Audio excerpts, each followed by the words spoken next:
오늘 이 시간에는 성경 말씀 이사야 9장 1절로 7절을 중심으로 해서 평강의 왕이란 제의 말씀 상고하는 가운데 은혜 받기를 원합니다.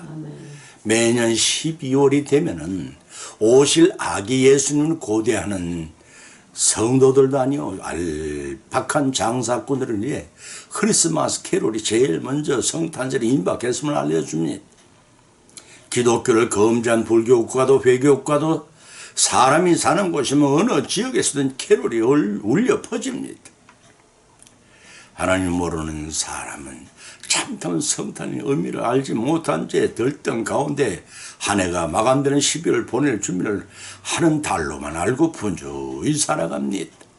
세상 사람들이 새 1월 시작의 달로 여기지만 교회력은 12월을 시작의 달로 여기고 대강절을 맞습니다.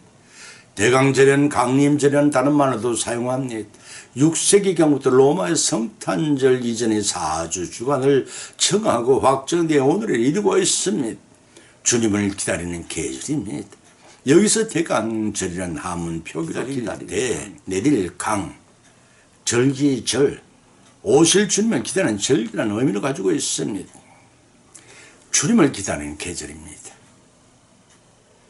그것은 곧 성자 하나님께서 성령의 잉터 되시어 사람의 문이 있고 구세주로는 성탄일을 기다리는 절기라는 뜻이기도 합니다. 그러한 의미에서 아기 예수님 지상에 오심으로 인류 구원의 역사가 시작되기 때문에 대강절은 교회력의 시작이라고 할 것입니다. 제일인 주님의 시기도 세상 사람들이 종말이라고 할 때 심판을 받은 불신자들은 지구의 생활을 시작하고 성도는 천국 생활을 위해 새로운 삶이 시작되는 때이기도 합니다. 교회론 절기마다 색깔이 정했는데 대강절의 색깔은 보라색입니다. 보라색은 겸손과 근신을 상징합니다. 과거에는 대강절기 때는 금식하는 가운데 오실 주님을 앙망하며 더욱 경건한 생활을 하는 것이 성도의 도리일 것입니다. 사랑하는 성도 여러분, 죽어가던 우리의 자신의 몸을 죄인들의 대속의 제물이 되셔서 살려주신 주님이 오신 날 무엇으로 맞이하시려 하십니까? 동방박사들처럼 예물을 가지고 맞이하시렵니까? 안나와 시몬처럼 기도와 묵상하며 기다릴 것입니까?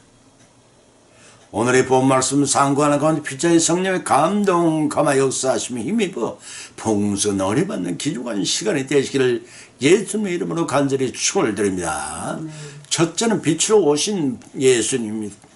본문의 말씀 1절로 이를 봉독하면 전에 고통하는 자에게는 흑암이 없으리로다. 예전에는 여호와께서 서불론 땅과 납달리 땅으로 멸시를 당하게 하셨더니 후에는 해변길과 요단 저편 이방의 갈릴리를 영화롭게 하셨느니라. 흑암에 행하던 백성이 큰 빛을 보고 사망이 거느진 땅에 거하던 자기의 비추어도다라고 하였습니다. 창세전부터 작정하신 바요. 창세기 3장 15절 15권을 통해서도 여인의 후손 오실 구세주께서 갈릴리를 중심으로 감당하신 것은 본문의 열의 말씀이 성취라고 할 것입니다. 이런 본문의 말씀은 이사야 선지자가 오실 메시아 곧 구세주 그리스도께서 700여 년 전에 오실 것을 예언하고 계셨습니다. 이런 본문의 말씀 이사야 선지자가 오실 메시아 곧 구세주가 그리스도께서 700년 후에 오실 것을 예언하고 있습니다. 본문 서두에 전에 고통한 자에게라는 말씀의 뜻은 문자적으로 해석으로는 아람 나라와 아수르의 점령의 고통을 당한 바 있는 팔레스틴 북부 갈릴리 호수 주변의 거민들을 가리킵니다.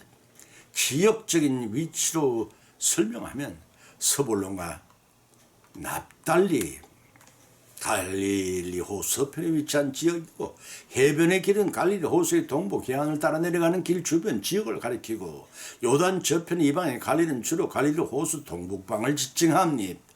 따라서 이 기준은 갈릴리 호수 인근에서 메시아의 때를 영화롭게 기다리게 되리라 하는 말씀입니다. 그러나 이를 영적으로 해석하면 세상을 주관하는 공중권세 잡은 자 곧 사단의 노예 생활을 하며 어둠 속에서 고통을 당하는 영적 이스라엘 백성 곧 오늘날의 성도들이 주님을 영접하고 자유롭게 되리라는 말씀이기도 합니다. 마태복음 4장 14절로 16절을 봉독하면 이는 선자 이사로 하신 말씀을 이루려 하심이라. 일렀으되 서불론 땅과 납달리 땅과 요단강 저편의 해변길 이방의 갈릴리여 흑암에 앉은 백성들이 큰 빛을 보았고 사망의 땅과 그들의 앉은 자들에게 빛이 비추었도다 라고 하였습니다. 갈릴리 호수 부근에 있는 스불론과 납달리 지경에는 가버나움의 속소로 옮기신 예수님께서 이 말씀을 인용하신 후 비로소 회개하라 천국이 가까웠느니라고 외치시며 사역을 시작하셨습니다.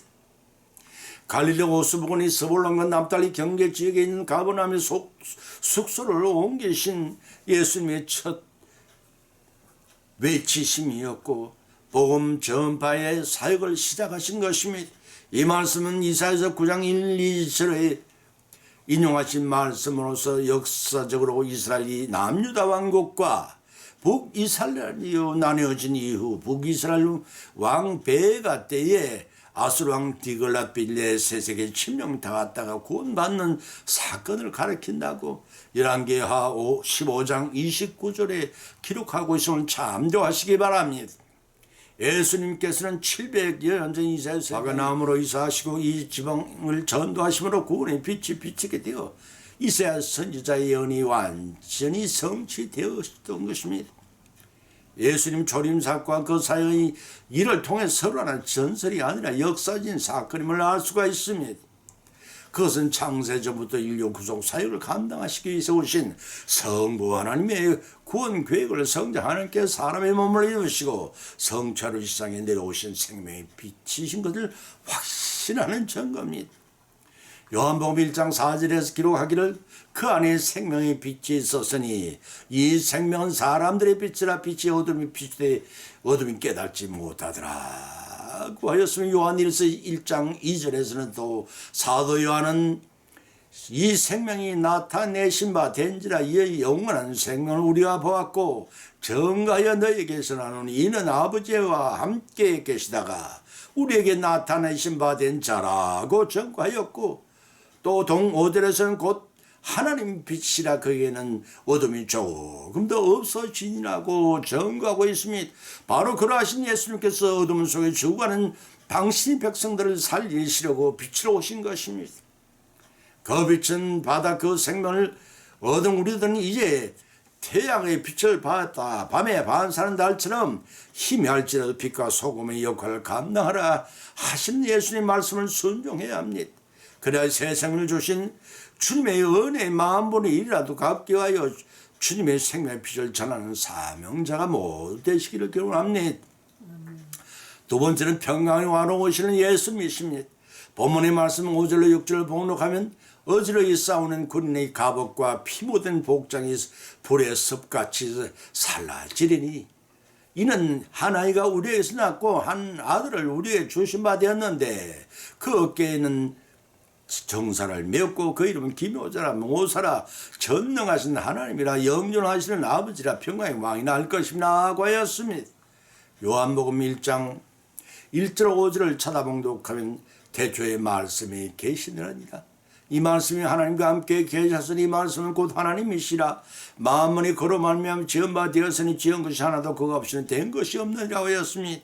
여기서 태초라고 시작되는 본문의 말씀은 창세기 1장 1절 태초에 하나님이 천지를 창조하시라는 말씀을 상기시키는 말씀입니다.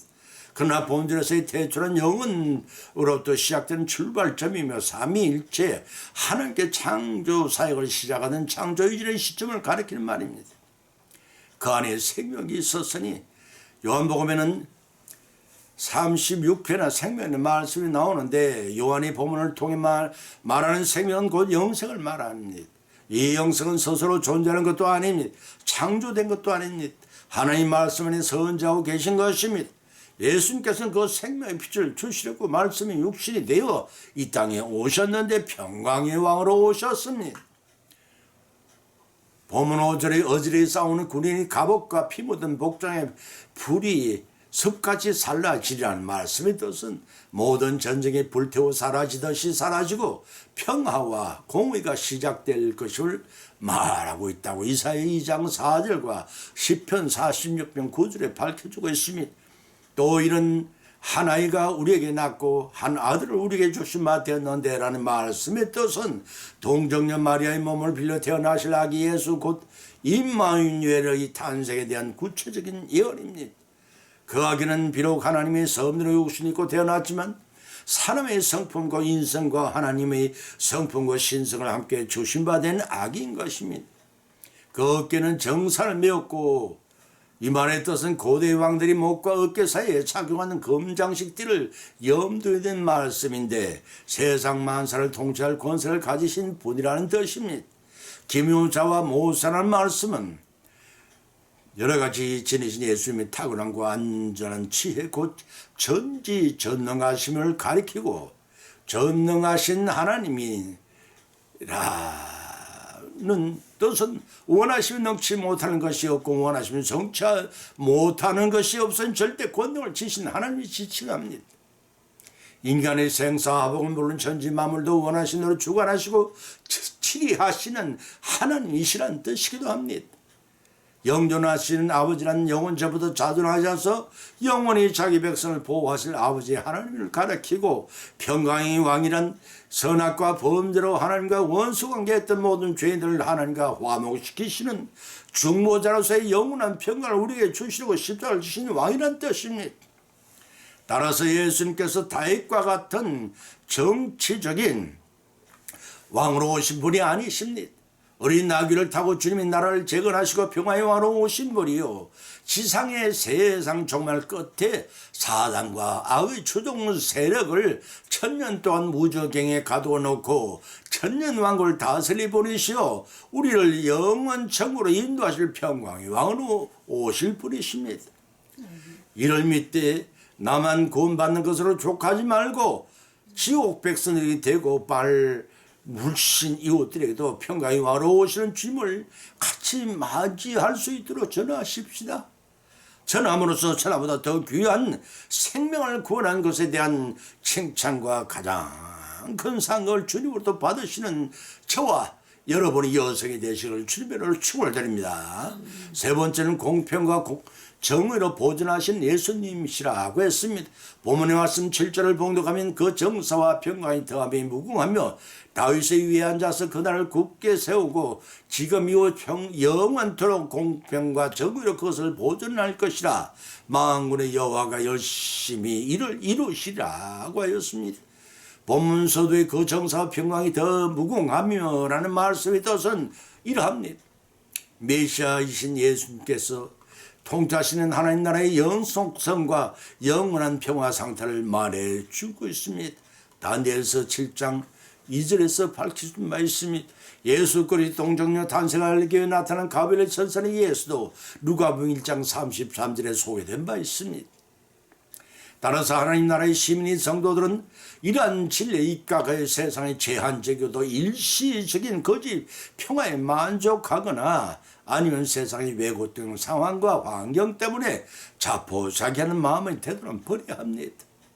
또 다윗 위에 앉아서라는 말씀이 있던 사무엘하 7장 8절 16절의 언약에 따라 육신으로 다윗의 후손으로 오신 것을 말하고 있다고 사무엘하 7장 12절 13절에서 기록된 바 있습니다. 아울러 이스라엘 백성들은 헌모의 대상인 다윗 왕이 예표한 바와 같이 정치와 무력의 통치한 자가 아니라 영적인 나라의 위대한 통치가 되실 것임을 보여주고 있습니다. 그런 통치이신 예수님께서는 공평과 정의로 그것을 보존할 것이라고 밝혔습니다. 이 말씀은 대선 메시아께서 이스라엘 나라의 통치 원리를 말해주고 있습니다. 통치자의 이익을 위해 세상에 나라에는 행하는 의압과 착취와 다른 불공평과 정의가 아닌 행위와 전적으로 구별된 선하고도 어려운 통치 원리를 밝히고 있는 것입니다. 본절 것들에서 결론을 짓기를 만군의 여호와가 열심히 일을 이루시리라고 하셨습니다. 여호와께서 당신의 영광을 위해 사랑하는 자기 백성들을 원수로부터 보호하셔서 빼앗기지 아니하시는 질투심을 갖고 공평과 정의로 그것을 보존하시겠다는 말씀입니다. 로마서 8장 35절을 찾아보면 누가 우리를 그리스도의 사랑에서 끊으리요 환난이나 공고나 핍박이나 긴건의 적시나 위험이라 가리랴는 말씀에도 이를 엿볼 수가 있습니다. 그런 사랑과 은혜를 가지고 예수님께 이 땅에 오셨던 것입니다. 요한복음 11장 9절로 12절을 찾아 봉독하면 참빛 곧 세상에 와서 각 사람에게 비치는 빛이 있으나니 그가 세상에 계셨으며 세상은 그로 말미암아 지음받았을 때 세상이 그를 알지 못하였고 자기 땅에 오매 자기 백성에 영접하지 아니하였으나 영접하는 자 곧 그 이름을 믿는 자들에게 하나님의 자녀가 되는 권세를 주셨으니 이는 혈통으로나 육종으로나 사람 뜻으로 나지 아니하고 오직 하나님께로서 난 자들이라고 밝혔습니다. 이 말씀은 주님의 제자 사도 요한이 자기 눈을 직접 목도했고 공생의 3년 동안 같이 생활하셨던 예수님 증거한 말씀입니다. 시편 148편 13절에서는 그 이름이 홀로 높으시며 그 영광의 천지에 뛰어나심이로다 했고, 미국에 있는 네덜란드 개혁파 장로교회 심하던 조지 워싱턴 베턴 목사는 1558년에 찬송가 101장을 작시한 바 있습니다. 천지에 있는 이름 중 귀하고 높은 이름 나시기 전에 지으신 구주의 이름 예수님 주 앞에 내가 엎드려 그 이름 찬송하면 내 귀에 들린 말씀 중 귀하신 이름 예수님 이렇게 찬송했습니다. 그렇습니다. 가장 뛰어난 이름 예수는 구원의 능력을 가진 이름입니다. 빌립보서 2장 9절 10절과 마태복음 1장 23절과 이사야서 7장 4절에서 예수님이라는 뜻은 구세주 세상을 구하신 주님이라는 뜻이요 마귀가 가장 두려워하는 이름입니다. 그러기에 많은 성도들이 예수님의 이름으로 마귀를 쫓아내고 각종 병을 고쳤습니다. 그 이름으로 축복하여 그 이름으로 구하면 하나님께 무엇이든 주시겠다고 약속하신 그 이름은 예수, 천지에 있는 이름 중 가장 귀하신 그리스도이십니다. 그 예수 그리스도께서 공평과 정의로 우리를 끝까지 보존하시려고 이 땅에 오셨음을 알고 다시 오실 예수님을 기쁨으로 맞아들인 우리 모두가 되시기를 예수님의 이름으로 간절히 축원을 드립니다. 결론을 맺습니다. 오늘의 본 말씀은 상고하는 가운데 각자 나름대로 다음이 없는 은혜를 받아 또한 세 가지 교훈을 받은 줄입니다. 그 첫째는 빛으로 오신 예수님이십니다. 어둠 속에서 사망을 향해 고통을 주고 가는 죄인들을 구원하시려 소망의 빛으로 오시는 주님을 맞이해 영생을 얻으라는 것입니다. 두 번째는 평강의 왕으로 오시는 예수님이십니다. 성삼위 하나님이 예수님이심을 믿고 전쟁의 공포와 생활의 불안에서 해방 쉽게 주실 왕으로 맞으라는 것입니다. 세 번째는 공평과 정의를 보존하시는 예수님이십니다. 지상에서 주님의 나라를 건설하셔서 양육강식의 부조리와 선악간의 저질한 생존의 불공평을 타파하시고 공평과 정의를 보존하려 오시는 존귀하신 그 이름 예수 그리스도의 영광과 찬송으로 맞이하는 백성이 되라는 것입니다. 이러한 교훈을 받은 것으로 거치지 마십시다. 우리의 죄를 대속하기 위해 오시는 아기 예수님께 감사와 찬미의 기쁨을 맞이하는 저와 여러분의 대강질이 되시기를 예수님의 이름으로 간절히 축원을 드립니다. 아멘. 찬송가 94장을 올리겠습니다.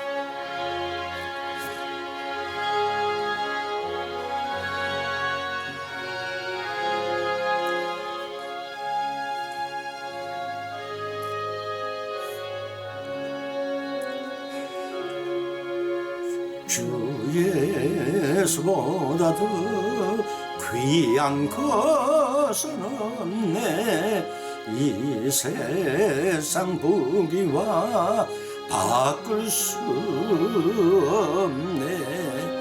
영축은 내 대신 돌아가신 그 놀라운 사랑 잊지 못해. 세상 즐거움 다 버리고 세상 자랑 다 버렸네. 주 예수님보다도 귀한 것은 없네. 예수님 밖에는 없네. 주 예수보다 더 귀한 것은 없네. 이 세상 명예와 바꿀 수 없네. 이전에 즐기던 세상 일도 주 사랑하는 마음 빼지 못해. 세상 즐거움 다 버리고 세상 자랑 다 버렸네. 주 예수님보다 더 귀한 것은 없네.